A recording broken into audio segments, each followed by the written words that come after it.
लीजिए सुनिए जयशंकर प्रसाद की लिखी कहानी इंद्रजाल। वाचन समीर गोस्वामी का है। गांव के बाहर एक छोटे से बंजर में कंजरों का दल पड़ा था। उस परिवार में टट्टू, भैंसे और कुत्तों को मिलाकर 21 प्राणी थे। उसका सरदार मैकू लंबी चौड़ी हड्डियों वाला एक अधेड़ पुरुष था। दया माया उसके पास फटकने नहीं पाती थी। उसकी घनी दाढ़ी और मूछों के भीतर प्रसन्नता की हंसी छिपी ही रह जाती। गांव में भीख मांगने के लिए जब कंजरों की स्त्रियां जाती तो उनके लिए मैकू की आज्ञा थी कि कुछ न मिलने पर अपने बच्चों को निर्दयता से गृहस्थ के द्वार पर जो स्त्री न पटक देगी उसको भयानक दंड मिलेगा। उस निर्दय झुंड में गाने वाली एक लड़की थी और एक बांसुरी बजाने वाला युवक। ये दोनों भी गा बजाकर जो पाते वो मैकू के चरणों में लाकर रख देते। फिर भी गोली और बेला की प्रसन्नता की सीमा न थी। उन दोनों का नित्य संपर्क ही उनके लिए स्वर्गीय सुख था। इन घुमक्कड़ों के दल में ये दोनों विभिन्न रुचि के प्राणी थे। बेला बेड़न थी। मां के मर जाने पर अपने शराबी और अकर्मण्य पिता के साथ वो कंजरों के हाथ लगी। अपनी माता के गाने बजाने का संस्कार उसकी नस नस में भरा था। वो बचपन से ही अपनी माता का अनुकरण करती हुई अलापती रहती थी। शासन की कठोरता के कारण कंजरों का डाका और लड़कियों के चुराने का व्यापार बंद हो चला था। फिर भी मैकू अफसर से नहीं चूकता। अपने दल की उन्नति में बराबर लगा ही रहता। इस तरह गोली के बाप के मर जाने पर जो एक चतुर नट था, मैकू ने उसकी खेल की पिटारी के साथ गोली पर भी अधिकार जमाया। गोली महुअर तो बजाता ही था, पर बेला का साथ होने पर उसने बांसुरी बजाने में अभ्यास किया। पहले तो उसकी नटविद्या में बेला भी मनोयोग से लगी, किंतु दोनों को भानुमति वाली पिटारी ढोकर 2-4 पैसे कमाना अच्छा न लगा। दोनों को मालूम हुआ कि दर्शक उस खेल से अधिक उसका गाना पसंद करते हैं। दोनों का झुकाव उसी ओर हुआ। पैसा भी मिलने लगा। इन नवागंतुक बाहरियों की कंजरों के दल में प्रतिष्ठा बढ़ी। बेला सांवली थी, जैसे पावस की मेघमाला में छिपे हुए आलोक पिंड का प्रकाश निखरने की अदम्य चेष्टा कर रहा हो। वैसे ही उसका यौवन सुगठित शरीर के भीतर उद्वेलित हो रहा था। गोली के स्नेह की मदिरा से उसकी कजरारी आंखें लाली से भरी रहती। वो चलती तो थिरकती हुई, बातें करती तो हंसती हुई। एक मिठास उसके चारों ओर बिखरी रहती। फिर भी गोली से अभी उसका ब्याह नहीं हुआ था। गोली जब बांसुरी बजाने लगता तब बेला के साहित्यहीन गीत जैसे प्रेम के माधुर्य की व्याख्या करने लगते। गांव के लोग उसके गीतों के लिए कंजरों को शीघ्र हटाने का उद्योग नहीं करते। जहां अपने सदस्यों के कारण कंजरों का वो दल घृणा और भय का पात्र था, वहां गोली और बेला का संगीत आकर्षण के लिए पर्याप्त था। किंतु इसी में एक व्यक्ति का वांछनीय सहयोग भी आवश्यक था। वो था भूरे। छोटी सी ढोल लेकर उसे भी बेला का साथ करना पड़ता। भूरे सचमुच भूरा भेड़िया था। गोली अधरों से बांसुरी लगाए अर्धनिमिलित आंखों के अंतराल से बेला के मुख को देखता हुआ जब हृदय की फूंक से बांस के टुकड़े को अनुप्राणित कर देता, तब विकट घृणा से ताड़ित होकर भूरे की भयानक थाप ढोल पर जाती। क्षण भर के लिए जैसे दोनों चौंक उठते। उस दिन ठाकुर के गढ़ में बेला का दल गाने के लिए गया था। पुरस्कार में कपड़े रुपए तो मिले ही थे, बेला को एक अंगूठी भी मिली थी। मैकू उन सबको देखकर प्रसन्न हो रहा था। इतने में सिरकी के बाहर कुछ हल्ला सुनाई पड़ा। मैकू ने बाहर आकर देखा कि भूरे और गोली में लड़ाई हो रही थी। मैकू के कर्कश स्वर से दोनों भयभीत हो गए। गोली ने कहा, मैं बैठा था, भूरे ने मुझको गालियां दी, फिर भी मैं ना बोला। इस पर उसने मुझे पैर से ठोकर लगा दी और यह समझता है कि मेरी बांसुरी के बिना बेला गा ही नहीं सकती। मुझसे कहने लगा कि आज तुम ढोलक बेताल बजा रहे थे। भूरे का कंठ क्रोध से भर्राया हुआ था। मैकू हंस पड़ा। वो जानता था कि गोली युवक होने पर भी सुकुमार और अपने प्रेम की माधुरी में विभल, लजीला और निरीह था। अपने को प्रमाणित करने की चेष्टा उसमें थी ही नहीं। वो आज जो उग्र हो गया, इसका कारण है केवल भूरे की प्रतिद्वंदिता। बेला भी वहां आ गई थी। उसने घृणा से भूरे की ओर देखकर कहा, तो क्या तुम सचमुच बेताल नहीं बजा रहे थे? मैं बेताल न बजाऊंगा तो दूसरा कौन बजाएगा? अब तो तुमको नए यार न मिले हैं। बेला, तुमको मालूम नहीं, तेरा बाप मुझसे तेरा ब्याह ठीक करके मरा था। इसी बात पर मैंने उसे अपना नेपाली का दोगला टट्टू दे दिया था, जिस पर अब भी तू चढ़कर चलती है। भूरे का मुंह क्रोध के झाग से भर गया था। वो और भी कुछ बकता, किंतु मैकू की डांट पड़ी, सब चुप हो गए। उस निर्जन प्रांत में जब अंधकार खुले आकाश के नीचे तारों से खेल रहा था, तब बेला बैठी कुछ गुनगुना रही थी। कंजरों की झोपड़ियों के पास ही पलाश का छोटा सा जंगल था। उनमें बेला के गीत गूंज रहे थे। जैसे कमल के पास मधुकर को जाने से कोई रोक नहीं सकता, उसी तरह गोली भी कब मानने वाला था। आज उसके निरीह हृदय में संघर्ष के कारण आत्मविश्वास का जन्म हो गया था। अपने प्रेम के लिए, अपने वास्तविक अधिकार के लिए झगड़ने की शक्ति उत्पन्न हो गई थी। उसका छुरा कमर में था, हाथ में बांसुरी थी। बेला की गुनगुनाहट बंद होते ही बांसुरी में गोली उसी तान को दोहराने लगा। दोनों वन विहंगम की तरह उस अंधेरे कानन में किलकारने लगे। आज प्रेम के आवेश ने आवरण हटा दिया था। वे नाचने लगे। आज तारों की क्षीण ज्योति में हृदय से हृदय मिले, पूर्ण आवेग में। आज बेला के जीवन में यौवन का और गोली के हृदय में पौरुष का प्रथम उन्मेष था। किंतु भूरा भी वहां आने से नहीं रुका। उसके हाथ में भी भयानक छुरा था। आलिंगन में आबद्ध बेला ने चीत्कार किया। गोली छटक कर दूर जा खड़ा हुआ, किंतु घाव ओछा लगा। बाघ की तरह झपट कर गोली ने दूसरा वार किया। भूरे संभाल न सका। फिर तीसरा वार चलाना ही चाहता था कि मैकू ने गोली का हाथ पकड़ लिया। वो नीचे सिर किए खड़ा रहा। मैकू ने कड़क कर कहा, बेला, भूरे से तुझे ब्याह करना ही होगा। ये खेल अच्छा नहीं। उसी क्षण सारी बातें गोली के मस्तक में छाया चित्र सी नाच उठी। उसने छुरा धीरे से गिरा दिया। उसका हाथ छूट गया। जब बेला और मैकू भूरे का हाथ पकड़कर ले चले, तब गोली कहां जा रहा है इसका किसी को ध्यान न रहा। कंजर परिवार में बेला भूरे की स्त्री माने जाने लगी। बेला ने भी सिर झुकाकर इसे स्वीकार कर लिया, परंतु उसे पलाश के जंगल में संध्या के समय जाने से कोई भी नहीं रोक सकता था। उसे जैसे सायंकाल में एक हल्का सा उन्माद हो जाता। भूरे या मैकू भी उसे वहां जाने से रोकने में असमर्थ थे। उसकी दृढ़ता भरी आंखों से घोर विरोध नाचने लगता। बरसात का आरंभ था। गांव की ओर से पुलिस के पास कोई विरोध की सूचना भी नहीं मिली थी। गांव वालों की छुरी हंसिया और काठ कबाड़ के कितने ही काम बनाकर वे लोग पैसे लेते थे। कुछ अन्य यों भी मिल जाता। चिड़ियां पकड़कर, पक्षियों का तेल बनाकर, जड़ी बूटी की दवा तथा उत्तेजक औषधियों और मदरा का व्यापार करके कंजरों ने गांव तथा गढ़ के लोगों से सद्भाव भी बना लिया था। सबके ऊपर आकर्षक बांसुरी जब उसके साथ नहीं बजती थी, तब भी बेला के गले में एक ऐसी नई टीस उत्पन्न हो गई थी जिसमें बांसुरी का स्वर सुनाई पड़ता था। अंतर में भरे हुए निष्फल प्रेम से युवती का सौंदर्य निखर आया था। उसके कटाक्ष अलस, गति मदिर और वाणी झंकार से भर गई थी। ठाकुर साहब के गढ़ में उसका गाना प्रायः हुआ करता था। छीट का घाघरा और चोली, उस पर गोटे से ढकी हुई ओढ़नी सहज ही खिसकती रहती। कहना ना होगा कि आधा गांव उसके लिए पागल था।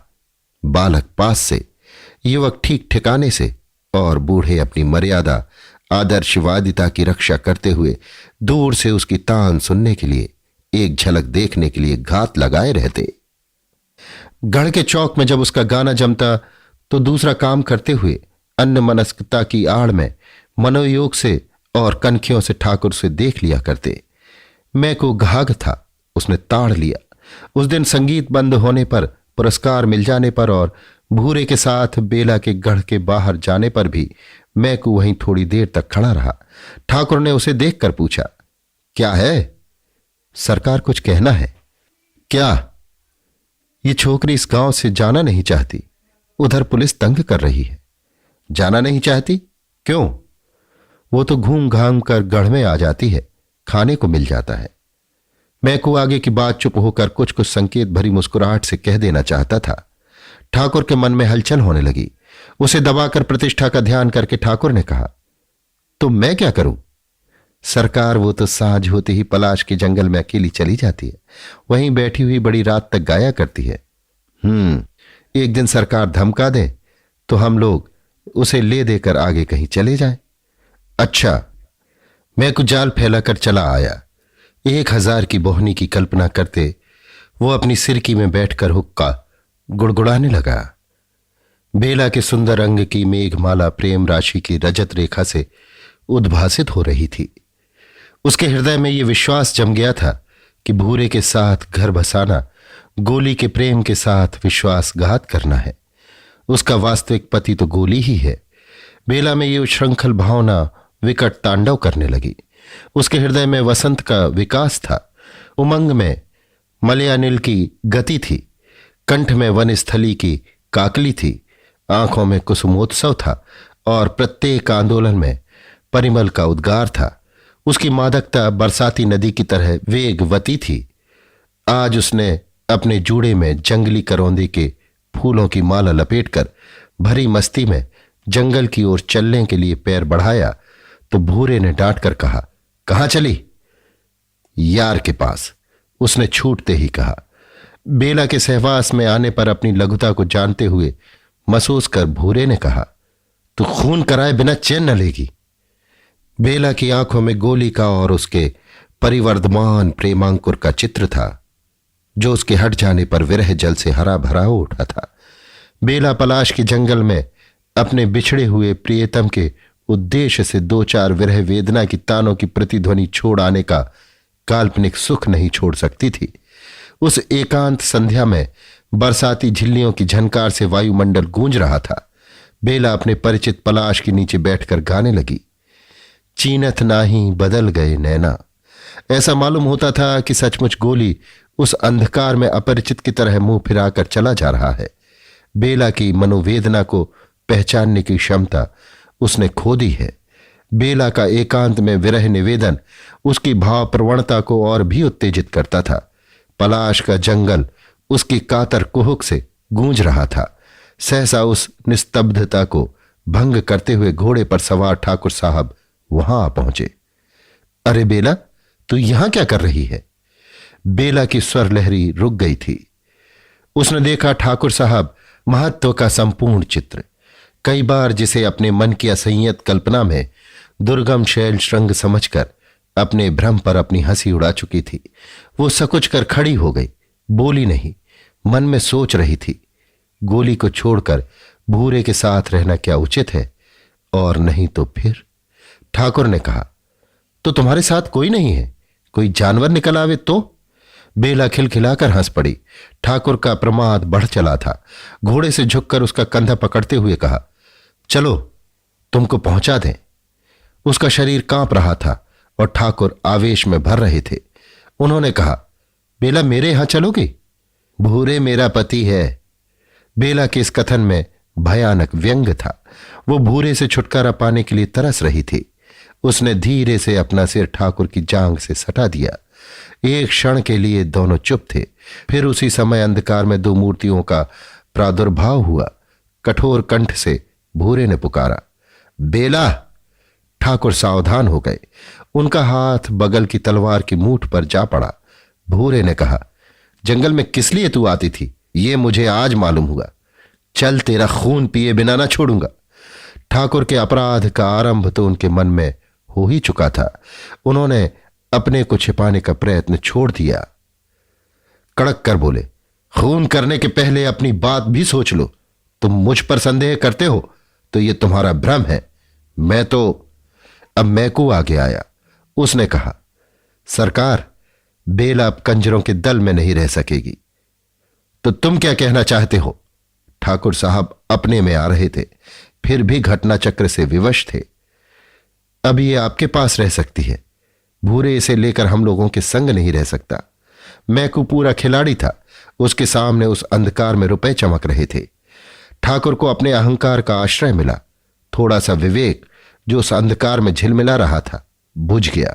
उन्होंने कहा, तब तुम क्या चाहते हो? 1000। चलो मेरे साथ, कहकर बेला का हाथ पकड़कर ठाकुर ने घोड़े को आगे बढ़ाया। भूरे कुछ भुनभुना रहा था, पर मैकू ने उसे दूसरी ओर भेजकर ठाकुर का संग पकड़ लिया। बेला रिकाब पकड़े चली जा रही थी। दूसरे दिन कंजरों का दल उस गांव से चला गया। ऊपर की घटना को कई साल बीत गए। बेला ठाकुर साहब की एकमात्र प्रेमिका समझी जाती है। अब उसकी प्रतिष्ठा अन्य कुल बधुओं की तरह होने लगी है। नए उपकरणों से उसका घर सजाया गया है। उस्तादों से गाना सीखा है। गढ़ के भीतर ही उसकी छोटी सी साफ सुथरी हवेली है। ठाकुर साहब की उमंग की रातें वहीं कटती हैं। फिर भी ठाकुर कभी कभी प्रत्यक्ष देख पाते हैं कि बेला उनकी नहीं है। वो न जाने कैसे एक भ्रम में पड़ गए। बात निभाने की आ पड़ी। एक दिन एक नट आया। उसने अनेक तरह के खेल दिखलाए। उसके साथ उसकी स्त्री थी। वो घूंघट ऊंचा नहीं करती थी। खेल दिखाकर जब वो अपनी पिटारी लेकर जाने लगा तो कुछ मनचले लोगों ने पूछा, क्यों जी, तुम्हारी स्त्री कोई खेल नहीं करती क्या? करती तो है सरकार, फिर किसी दिन दिखलाऊंगा, कहकर वो चला गया। किंतु उसकी बांसुरी की धुन बेला के कानों में उन्माद का आह्वान सुना रही थी। पिंजड़े की वन विहंगिनी को वसंत की फूली हुई डाली का स्मरण हो आया था। दूसरे दिन गढ़ में भारी जमघट लगा। गोली का खेल जम रहा था। सब लोग उसके हस्त कौशल में मुग्ध थे। सहसा उसने कहा, सरकार, एक बड़ा भारी दैत्य आकाश में आ गया है। मैं उससे लड़ने जाता हूं। मेरी स्त्री की रक्षा आप लोग कीजिएगा। गोली ने एक डोरी निकालकर उसको ऊपर आकाश की ओर फेंका। वो सीधी तन गई। सबके देखते देखते गोली उसी के सहारे आकाश में चढ़कर अदृश्य हो गया। सब लोग मुग्ध होकर भविष्य की प्रतीक्षा कर रहे थे। किसी को यह ध्यान नहीं रहा कि स्त्री अब कहां है। गढ़ के फाटक की ओर सबकी दृष्टि फिर गई। गोली लहू से रंगा चला आ रहा था। उसने आकर ठाकुर को सलाम किया और कहा, सरकार, मैंने उस दैत्य को हरा दिया। अब मुझे इनाम मिलना चाहिए। सब लोग उस पर प्रसन्न होकर पैसों रुपयों की बौछार करने लगे। उसने झोली भरकर इधर उधर देखा, फिर कहा, सरकार, मेरी स्त्री भी अब मिलनी चाहिए। मैं भी। किंतु ये क्या? वहां तो उसकी स्त्री का पता नहीं। गोली सिर पकड़कर शोक मुद्रा में बैठ गया। जब खोजने पर उसकी स्त्री नहीं मिली तो उसने चिल्लाकर कहा, यह अन्याय इस राज्य में नहीं होना चाहिए। मेरी सुंदर स्त्री को ठाकुर साहब ने गढ़ के भीतर कहीं छिपा दिया। मेरी योगनी कह रही है। सब लोग हंसने लगे। लोगों ने समझा ये कोई दूसरा खेल दिखलाने जा रहा है। ठाकुर ने कहा, तो तू अपनी सुंदर स्त्री मेरे गढ़ में से खोज ला। अंधकार होने लगा था। उसने जैसे घबरा कर चारों ओर देखने का अभिनय किया, फिर आंख मूंद कर सोचने लगा। लोगों ने कहा, खोजता क्यों नहीं? कहां है तेरी सुंदरी स्त्री? तो जाऊं ना सरकार? हाँ, जाता क्यों नहीं? ठाकुर ने भी हंसकर कहा। गोली नई हवेली की ओर चला। वो निशंक भीतर चला गया। बेला बैठी हुई तन्मय भाव से बाहर की भीड़ झरोखे से देख रही थी। जब उसने गोली को समीप आते देखा तो वो कांप उठी। कोई दासी वहां न थी। सब खेल देखने में लगी थी। गोली ने पोटली फेंक कर कहा, बेला, जल्द चलो। बेला के हृदय में तीव्र अनुभूति जाग उठी थी। एक क्षण में उस दीन भिखारी की तरह जो एक मुट्ठी भीख के बदले अपना समस्त संचित आशीर्वाद दे देना चाहता है, वो वरदान देने के लिए प्रस्तुत हो गई। मंत्र मुग्ध की तरह बेला ने उस ओढ़नी का घूंघट बनाया। वो धीरे धीरे उसके पीछे भीड़ में आ गई। तालियां पिटी, हंसी का ठहाका लगा। वही घूंघट, न खुलने वाला घूंघट, सायंकालीन समीर से हिलकर रह जाता था। ठाकुर साहब हंस रहे थे। गोली दोनों हाथों से सलाम कर रहा था। रात हो चली थी। भीड़ के बीच गोली बेला को लिए जब फाटक के बाहर पहुंचा तब एक लड़के ने आकर कहा, इक्का ठीक है। तीनों सीधे उस पर जाकर बैठ गए। इक्का वेग से चल पड़ा। अभी ठाकुर साहब का दरबार जम रहा था और नट के खेलों की प्रशंसा हो रही थी। अभी आप सुन रहे थे जयशंकर प्रसाद की लिखी कहानी इंद्रजाल। वाचन समीर गोस्वामी का था।